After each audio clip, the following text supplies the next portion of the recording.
bring in one of the chief architects of Project 2025, president of the Heritage Foundation, Kevin Roberts. Kev, good to see you. Chris, thanks for having me. Also, before you say anything, also author of the new book, Dawn's Early Light, Taking Back Washington to Save America, which, am I looking through it today? I haven't had a chance, Kevin, yet to read it deeply, but it is the corollary to what the theory of the case is about what conservatives want for America. So thank you for joining us. Thanks for having me. It's a pleasure to be here. Marco Rubio, right choice? Why? Right choice, 100%. Senator Rubio is a personal friend, a great friend of the Heritage Foundation. Those two things are unimportant compared to the most important characteristic, which is that Senator Rubio personifies what most conservatives have gone through in terms of an ideological evolution regarding foreign policy. When Mr. Rubio ran in 2016, as you no doubt remember, Chris, he called himself the son of the Reagan Revolution. He and I are about the same age. I often refer to myself the same way. And the sons and daughters of the Reagan Revolution who talk about this mindset of peace through strength realize that 20 years ago, with the perhaps poorly intentioned incursion in Iraq, maybe the right incursion in Afghanistan, that the United States has to evolve from this neoconservative adventurism around the world for a host of reasons. Senator Rubio is an intellectually honest guy who's spoken about that.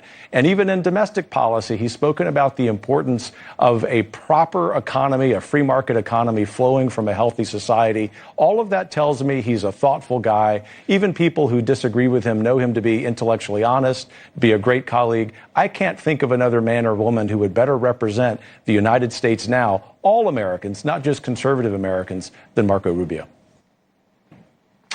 What do you make of this emerging notion that Ukraine bears blame for the conflict with Russia? Tulsi Gabbard just referred to Zelensky as a proxy government change. I don't understand that. He has nothing to do with Russia. The people in Ukraine have wanted to get away from the Russian grip, Poroshenko and all that stuff. That was an earlier generation. Zelensky's not part of that. But it seems to be a manifestation of this thinking on the right that Zelensky's part of the problem. Ukraine doesn't have clean hands, and that's why they're going to have to give up land to get a peace deal. Do you buy all that?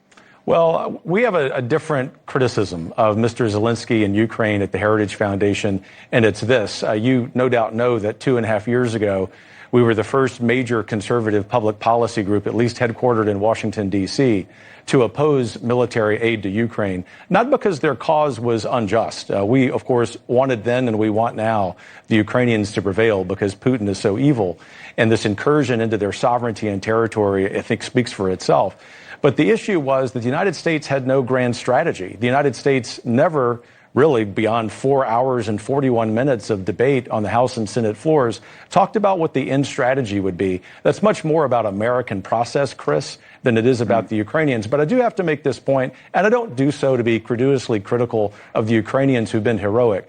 Every year, the Heritage Foundation publishes the Index of Economic Freedom, and routinely, the nation of Ukraine is just 10 spots from the bottom. It is simply, just objectively speaking, one of the most corrupt countries on the planet. Mr. Zelensky deserves some credit for trying to clean some of that up. There are some objective analyses that suggest that has stalled. Perhaps that makes sense. All of this points to the same conclusion that Tulsi Gabbard has arrived at, which is that leaving the mechanics to President-elect Trump and Vice President-elect Vance and apparently Secretary of State designate Marco Rubio, we do believe it is in the best interest of the Ukrainian people to establish peace. Interestingly, the political desire for that in Ukraine has increased dramatically over the last year. Well, there's going to be fatigue over time. But what message does it send if you let Putin, who you call something we've never heard Trump even come close to saying, which is that he's evil, if you let them keep a chunk of the country, what makes you think you're not encouraging them to go after another more direct NATO ally? Well, I don't think two things can be true, or two particular things can be true at the same time. One, the very valid question you just asked, And the other, the claim that routinely Mitch McConnell and advocates for even more money being spent on Ukraine have made, which is that the reason the United States needs to send Ukraine more military aid is to harm the Russian military. That, in other words, what they're saying is it's worth hundreds of thousands, if not millions of Ukrainian lives in order to denude the Russian military. Those two things can't be true at once, which leaves us, our scholars at Heritage, to the following conclusion. Russia's going to win this war. There is no scenario in which the Ukrainians can win. I don't like saying that. I lament saying that, Chris. And ultimately, a majority of the American people are saying, let's preserve as much Ukrainian territory as we can. Let's place massive sanctions and repercussions on the Russians as a matter of disincentive, to your very good point. And then let's have a lot more confidence with Donald Trump back in office, because you no doubt remember that there were no wars started during his first term. There is a reason for that. The world knows not to mess with Donald Trump.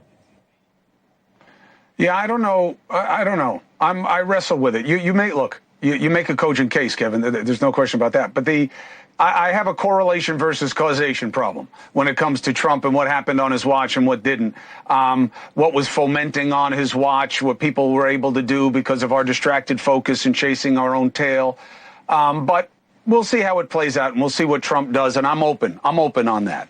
The only thing I do want to give you a chance to address, Kevin, before I let you go, is Project 2025's main criticism was this is an overt attempt by the right to disenfranchise minority groups it doesn't like. Make it harder on the poor, make it harder on identity minorities like trans people and gay folk, and that's what this is about. Right is white. What do you make of that criticism? It's as wrong as Professor Lichtman's prediction.